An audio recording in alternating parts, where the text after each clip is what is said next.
দিনটোৰ আৰম্ভণি কৰিলোঁ আম টেঙাৰে নিমখ জলকীয়া সানি লৈ খালোঁ। কি যে মজা আছিলে খাবলৈ। তাৰপিছতে আজি ভাবিলোঁ দিনটোতনো কি বনাওঁ, দুপৰীয়া সাজত সেয়া দেখাওঁ। এয়া মই মাছ ফ্ৰাই কৰিছোঁ আৰু মাছখিনি যাতে টেষ্টটো বেছি ভাল হয় সেইকাৰণে মই এয়া পিঁয়াজ পাত দি দিছোঁ। মাছখিনি ফ্ৰাই হোৱাৰ পিছতে তেলতে দি ভালদৰে ভাজি ল'লোঁ। তাৰপিছতে এয়া ৰঙালাও আলু চব্জি বনাই আছোঁ আৰু এয়া মোৰ ৰঙালাও আলু চব্জি ৰেডি। তাৰপিছতে এয়া মচুৰ দাইল, তাত মই অকণমান মান ধনিয়া দি দিছোঁ ওপৰত যাতে ধুনীয়া গোন্ধায়। আৰু এয়া ৰঙালাও গুটি, কোনে ৰঙালাও গুটি খাই ভাল পায় বাৰু। সেনেদৰে কেৰাহীত দি লৈ ভাজিব লাগে অকণমান টাইম। তাৰপিছতে নিমখ আৰু অকণমান এচিকুট তেল দি পেলাই ভাজি খাবচোন, খাবলৈ সঁচাকৈ বহুত টেষ্টি হয়।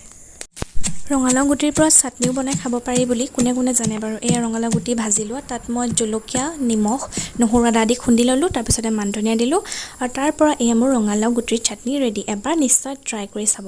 আকৌ এটা নতুন ভিডিঅ'ত লগ পাম দেই। আজিলৈ আহিছোঁ, বাই।